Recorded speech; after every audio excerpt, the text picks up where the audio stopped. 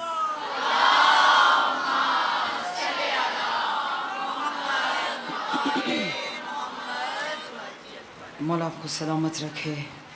یہ ذکر قیامت تا قیامت، قیامت کے بعد بھی ہمیں نصیب رہے. میرے وقت کے امام آپ سب کے شکر گزار ہیں.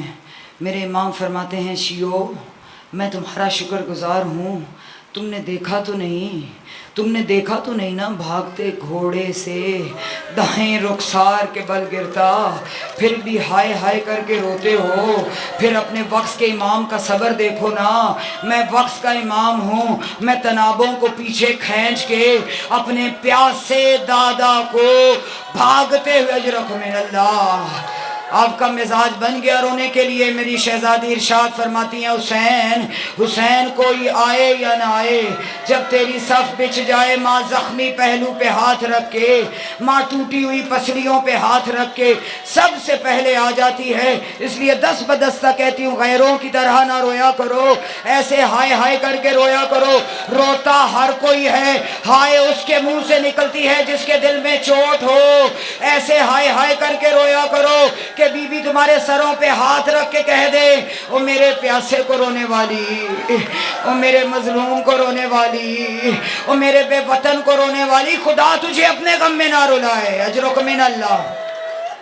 عزاداران حسین آج کا پرسہ آپ جانتی ہے نا، ہماری مہمان بیوی کی جوڑی کی نام کا پرسہ ہے. میرا یقین ہے پتہ نہیں کس کے پہلو میں اپنے بچوں کا پرسہ لینے آئی بیٹھی ہے.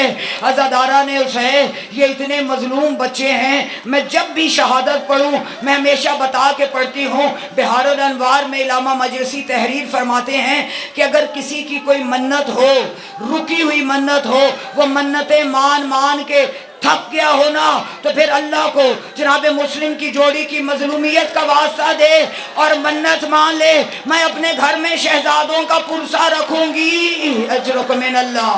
اللہ فرما رہا ہے میں اس کی مشکل کو آسان کروں گا. عزاداران حسین اتنے مظلوم بچے جنہوں نے ساری سنتیں شہزادی سکینہ کی ادا کی ہے.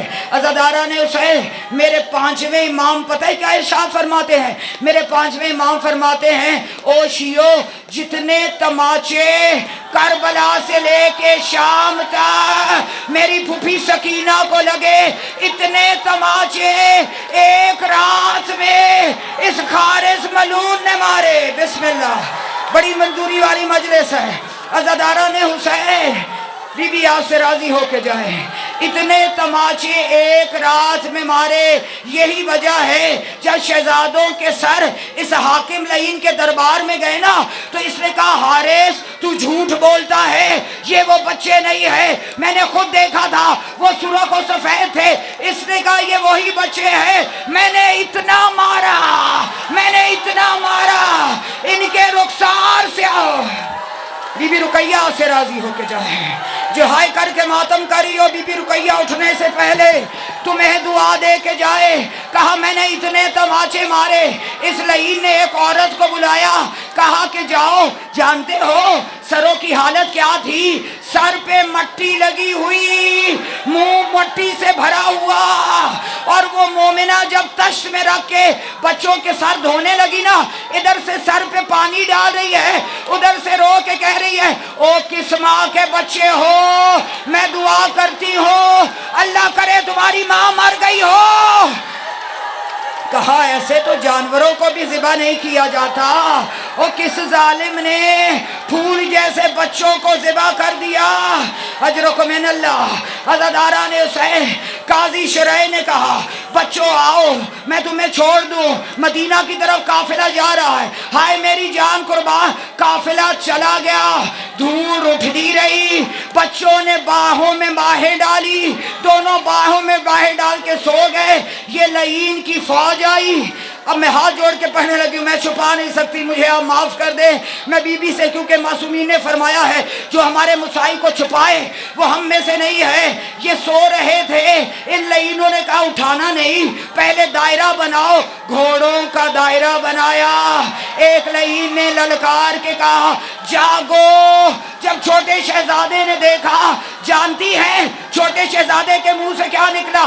بھیا اب ہم اماں سے نہیں مل سکتے. اجرکم من اللہ, اجرکم من اللہ. بی بی تمہاری ہائے کو قبول فرمائے. عزاداران حسین, یہ وہ بچے ہیں جنہوں نے بی بی سکینہ کی سنت کو عطا کیا ہے. ان لعینوں نے کہا بھاگو. یہ گھوڑوں کے آگے بھاگنے لگے. چھوٹے شہزادے کے پاؤں سے خون آنے لگا. اس نے بڑے شہزادے سے کہا بھیا بھیا اب میں بھاگ نہیں سکتا. بڑے شہزادے نے کہا دیکھو ہم آل رسول ہیں, ہم تمہاری شفاعت کریں گے. میرا چھوٹا بھائی تھک گیا ہے, اس کو گھوڑے پہ بٹھاؤ. یہ ہمیشہ مصائب پڑھنا میرے لیے بہت مشکل ہے. منظر سمجھ میں آ گیا, وعدہ میرا ہے رات بستر پہ بھی تڑپے گی. ایک لعین نے گھوڑے کو روکا, کہا آؤ میں تمہیں گھوڑے پہ بٹھاؤں. دونوں شہزادوں نے اپنی باہوں کو پھیلایا. اس لعین نے ایک ہاتھ ایک کی زلفوں میں ڈالا, دوسرا ہاتھ دوسرے کی, بسم اللہ بسم اللہ, حوصلہ حوصلہ, دوسرا ہاتھ دوسرے کی زلفوں میں. اولاد والی ماں ذرا تصور کر لینا, اس نے گھوڑا بھگایا, بچوں کے پاؤں زمین. اجرکم من اللہ, اجرکم من اللہ. بی بی رقیہ تم سے راضی ہو کے جائے. بچوں کے پاؤں زمین سے اٹھ گئے, چیخ کے کہہ رہے ہیں نانا یا علی, اماں اماں ہمارے ماموں کو بھیجے. کہا ہماری زلفوں کو چھوڑ دو, او ہم گھوڑے پہ نہیں بیٹھتے, ہماری زلفوں. اجرکم من اللہ, اجرکم من اللہ. ہو گیا پرسا, ہو گیا پرسا. بی بی رقیہ آپ سے راضی ہو کے جائے. عزاداران حسین, جب یہ قید میں آ گئے نا بچے, تو دروغہ مومن تھا. سنو گے ان کی مظلومیت. بڑے نے پتہ ہی کیا کہا, ایک ہی حسرت تھی, شہادت کا کوئی ڈر نہیں تھا. اماں اماں ہم آپ سے مل لیتے. بڑے نے کیا کہا, دروغہ میں اپنی زلفیں کاٹتا ہوں, میری زلفیں میری ماں کے پاس مدینے پہنچا دے تاکہ ہماری ماں کو پتہ چلے میرے بچے زندہ ہیں. اجرکم من اللہ. بس ہو گیا پرسہ, ختم کر دی میں نے مجلس. عزاداران حسین, 3 دن ہو گئے چھوٹا شہزادہ نہیں اٹھا. دروغہ نے کہا مجھے لگتا ہے چھوٹا شہزادہ گزر گیا. بڑے نے کہا گزرا نہیں, یہ غش میں ہے, یہ ماں کے لیے اداس ہے. تو جا اپنی زوجہ کو لے آ, ایک دفعہ گود میں ڈال کے کہہ دے ماں آ گئی, یہ اٹھ جائے گا. جیسے ہی وہ دروغہ گھر گیا نا, اس نے دیکھا اس کی زوجہ سر پہ برقع ڈال کے کھڑی ہے. کہا کہاں جا رہی ہے؟ کہا ابھی ایک کالے برقعے والی بی بی آئی ہے جس کا پہلو پہ ہاتھ ہے, جو رو کے کہتی ہے مومنہ اور میری رقیہ کی جوڑی. اجرکم من اللہ. بس ہو گیا پرسا. عزاداران حسین, ابھی میں نے پڑھا ہے نا, بڑا سخت مصائب آ گیا. ابھی میں نے پڑھا ہے نا کہ بچوں کے رخسار سیاہ تھے. جب کسی بھی کہتے ہیں بچوں کو کبھی بھی منہ پہ نہ مارنا, جب بچوں کو منہ پہ مارے نا وہ ہاتھ سے اپنا دفاع کرتے ہیں. کچھ لگتا ہے, کچھ خطا ہوتا ہے.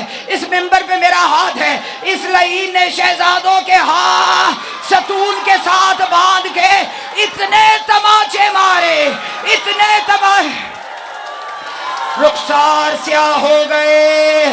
اور جب قتل گاہ پہ لے کے آیا, مسلمانوں شریعت کے تقاضے بھول گئے. کہتے ہیں ایک جانور کے سامنے دوسرے کو ذبح نہ کرو. اس لعین نے تلوار اٹھائی, بڑے کی زلفوں میں ہاتھ ڈالا. جناب سیدہ نے کہا رقیہ, اور تیری جوڑی کا پرسا گردن کو اتارا. بی بی نے رو کے کہا رقیہ, رقیہ تیری جوڑی کا پرسا.